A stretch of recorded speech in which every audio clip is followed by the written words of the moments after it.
আজকে আমাদের বাড়ি একটা ছোটোখাটো আয়োজন করা হচ্ছে। আর এই ছোটোখাটো আয়োজনে আশেপাশে ২-১ জনের বলেছি। বেশি কাউকে বলিনি। আর এই আয়োজনে রান্না হচ্ছে কি জানেন? বিরিয়ানি রান্না হবে। মুরগির মাংস দিয়ে বিরিয়ানি। এখানে হলো কক মুরগি নিয়ে আসা হয়েছে। আর এই মুরগির মাংস দিয়ে আজকে বিরিয়ানি রান্না করব। আর রান্না করতেছে আমার ভাবি। আমি সব কিছু গুছিয়ে দিয়েছি।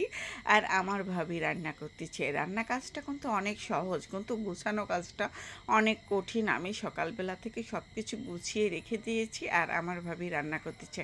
আর আমার ভাবির হাতের বিরিয়ানি রান্নাটা কিন্তু অনেক মজা লাগে। এই জন্য মানে ভাবিকে দিয়ে আমি বিরিয়ানিটা রান্নাই আর হাতে হাতে আমি সব কিছু করে দিই। আর এখানে দেখেন ১ কড়াই চাউল, ৬ কেজি চাউল, মানে বড় কড়াইতে দিচ্ছি, লাড়তে অনেক কষ্ট হচ্ছে, পড়ে পড়ে যাচ্ছে, এই জন্য আমি ধরে আছি আর আমার ভাবির মানে ভালোভাবে নেড়ে দিচ্ছে। এই কড়াইতে তো আটবে না, এই জন্য ২ কড়াই নিয়েছি, ১ পাতিলে দিয়েছি আর কড়াইতে দিয়েছি। আর কিসের আয়োজন সেটা তো আপনাদেরকে বলাই হয়নি।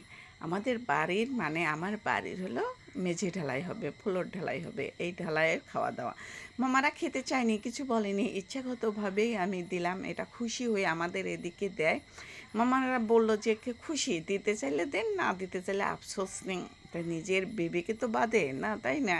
নিজের বেবিকে থেকেই মানে মামাদেরকে খেতে দিয়েছি। ইচ্ছাগতভাবে খুশি হয়ে আমি বিরিয়ানি রান্না করেছি।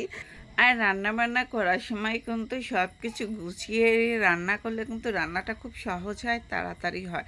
আর রান্না করতে বসলে কিন্তু গুছিয়ে রান্না করতে কিন্তু অনেক দেরি হয়। আমি তা করি না। আমি রান্না করার আগে কিন্তু সব কিছু গুছিয়ে নেই। এই জন্য আমার রান্না করাটা অনেক সহজ হয়। কিন্তু রান্না করাটা খুব সহজ, কিন্তু রান্না গুছিয়ে নিয়ে করাটা খুব কঠিন হয়ে যায়। এই খাতে যদি গুছিয়ে নিয়ে কাজ করা যায় কিন্তু খুব কষ্ট হয়ে যায়, তাই না?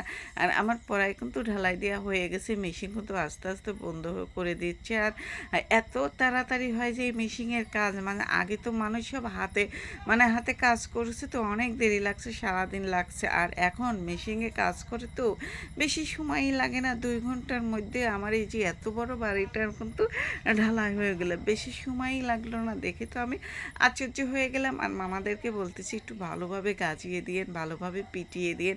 মামারা বলতে টেনশন করবেন না, আমাদের কাজ আপনার দেখে টাকা দেবেন। আমি তো শুনে খুব খুশি হলাম মামাদের কথা শুনে, যে মামারা বলতেছে কাজ দেখে টাকা দিবেন।